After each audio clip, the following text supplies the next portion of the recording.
it's the proudest day and the proudest time in the seat of a rally car, because that day and that hour and those minutes, I got the bit between my teeth. You know, I really stood up and was counted and said, this is not getting away. I remember when we pulled on our helmets and Donald says to me, what are we doing? I said, we're going for gold, Barrett. That's all was said. I can still picture that run. That was just the best run ever.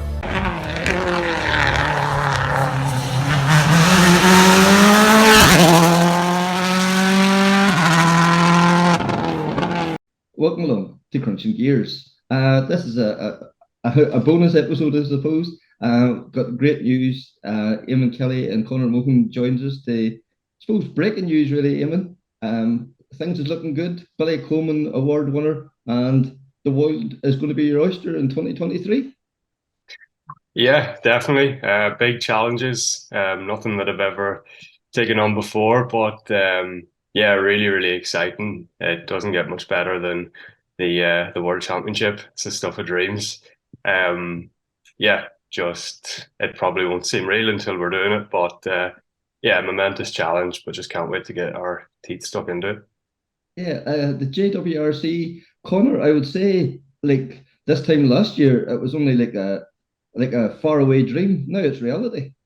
Yeah, exactly. Like here, if last year, like you just you wouldn't have thought of it. Now this year that you've been aiming to go to the first round in JWRC, but definitely like it's whenever I started, like I never would have thought of being up this far, to be honest. That's for sure. And like Eamonn, you always talk about we as in being, the team. It's not just yourself, it's yourself and Conor, all the guys around you.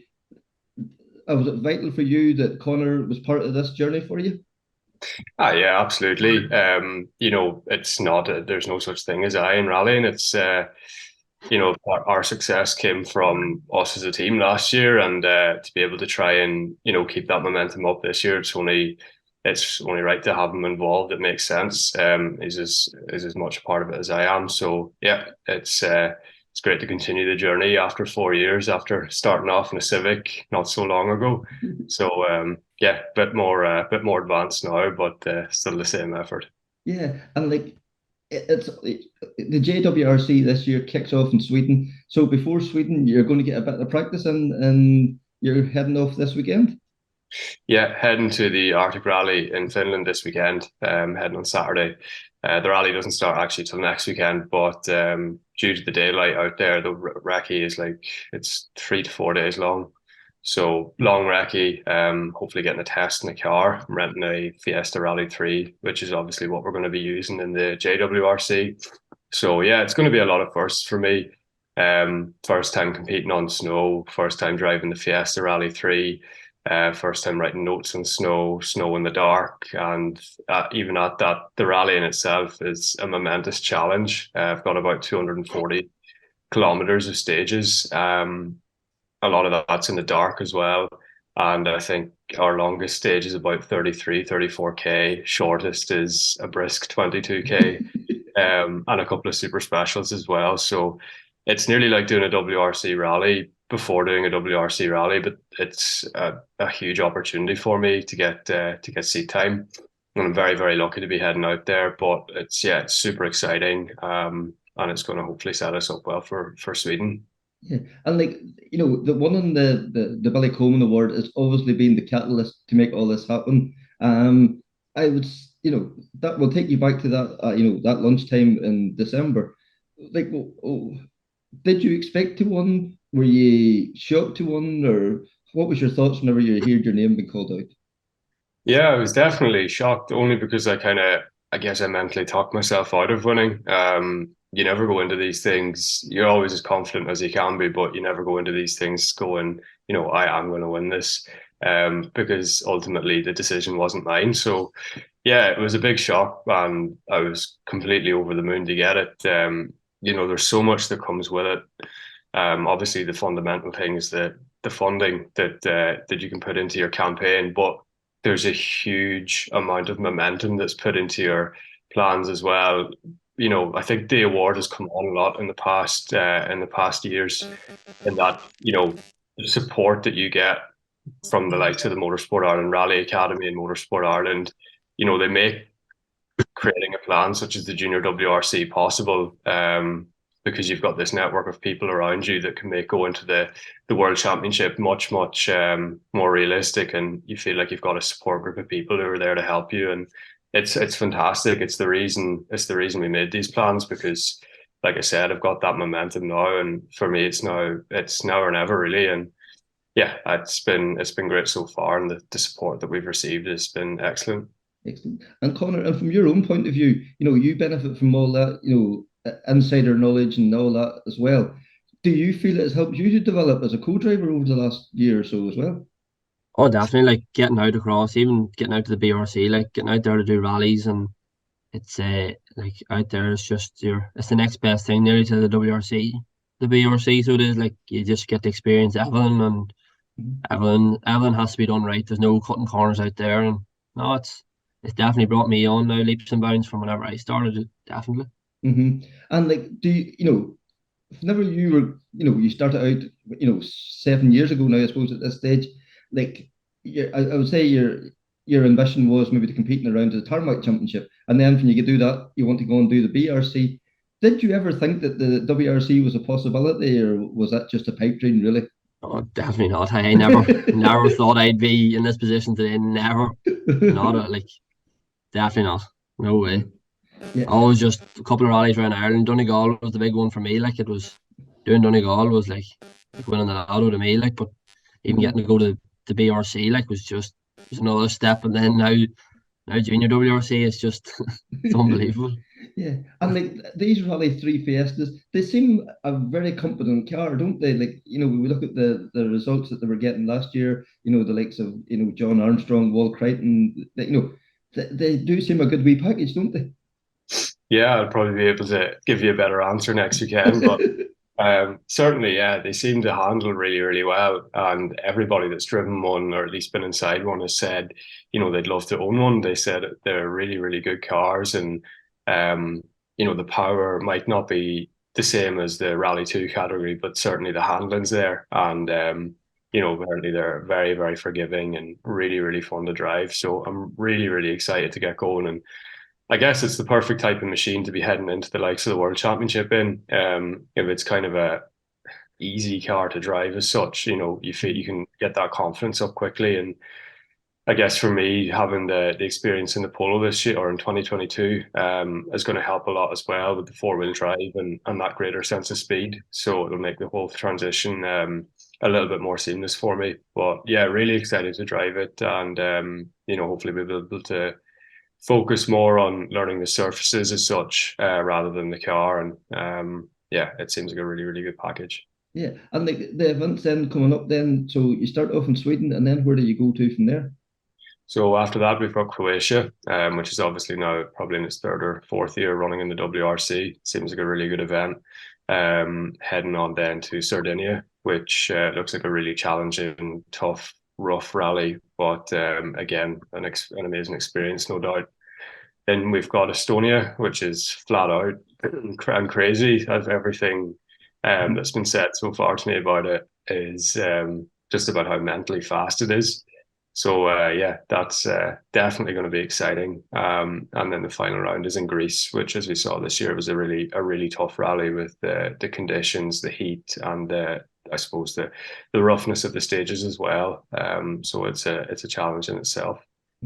And like I suppose at this stage, it's not fair, to ask you where you see your pace going to be. You have to wait to see who else is going to be there this year. But as the year goes on, would you like to see yourself getting closer to the pace at the front?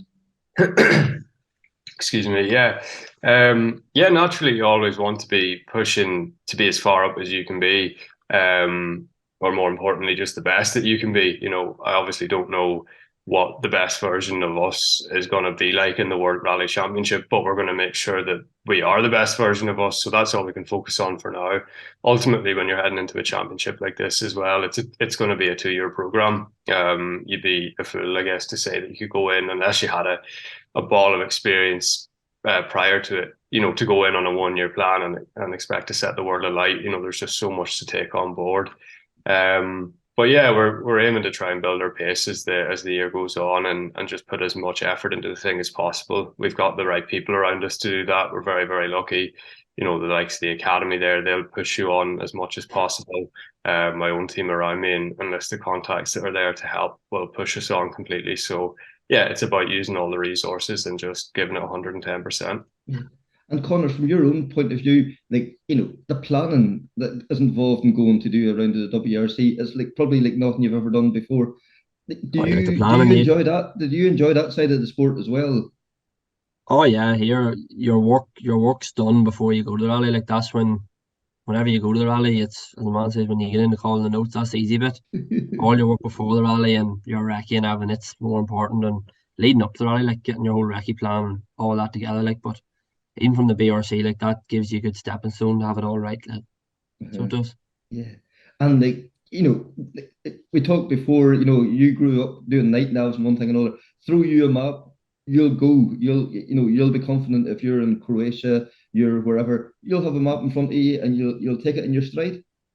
Oh, exactly. It always the map's nearly the better thing to be looking at. Well, I think I Uh-huh. can find it easier looking at a map than start reading at a road book. Like, but no, that they will definitely stand to you whenever you're out in the middle of a forest or something in fucking Sweden. Uh-huh. And then even you talk about the Rally 3 Fiesta, like you're really looking forward to sampling that. You had your few runs in the polo last year. Any plans maybe doing anything in the polo again this year, or is the focus the JWRC? Yeah, the focus is obviously the JWRC, but yeah, we've a plan in place to try and keep sharp in between it. Very lucky to be able to. We're aiming to go back towards VRC in the polo, and try and complete most of the championship. The dates they land nicely enough that most of the rounds are fairly well separated, bar a couple. So we're aiming to try and do most of the championship. We feel it's a good place to be. The pace at the top of the VRC is really, really hot. And, we can work towards that. It should do us a great deal in the JWRC as well. So the two should complement each other. And obviously, it's a huge opportunity to build our pace in a Rally 2 car. As well over time, that if you ever made that jump up from Rally 3 at a world level, then you'll have had, a season or two in the BRC to allow your pace to be decent as well in the Rally 2 car. So that's the thinking behind it. Again, really, really lucky to be able to do that, and really excited to head towards the first round, which is I think in March in the Malcolm Wilson Rally. So yeah, it'll be super exciting as well. Excellent, excellent. And you talked about having good people around you. Rallying's an expensive sport. You need good sponsors behind you. I would say you've been very lucky all along. You have good people behind you. Is there a plan in place there as well? Yeah, absolutely. We've all of our prime sponsors back on board. Northgate, Triller Stuff. We've got Ballou Hire hopefully coming on board this year as a subsection of Leash and HSS. We've got GMG in Scotland and Donnelly Group as well, who've been very good to us over the past couple of years. And yeah, a few more to announce as well in the coming weeks that we're working on. But yeah, really, really excited to be working with everyone, and they're all very excited as well about the plans that have obviously ramped up, and some of them have seen us go from, I guess, the early R2 days, which is nice, and yeah, it's good to see, and really fortunate to have them all on board, and hopefully can provide a good year for them too. That's for sure. Like Conor, like that, this is a vital part of the rallying too. Is like you are bringing something to the sponsors. You are bringing titles to them. It's giving them good publicity as well. Great to see as well, isn't it? Well, it's great to see it to get their name out there as well and publicise them as best we can and represent their name as best we can is the main thing. Like especially when you're out in all different corners of the world, like you have to be good representation for them as well. Wish you the best of luck in the coming season. No doubt we'll be keeping tabs on you as we go along, and we'll catch up with you from time to time. But all the very best. Cheers, Thanks, Kevin. Kevin. Thank you.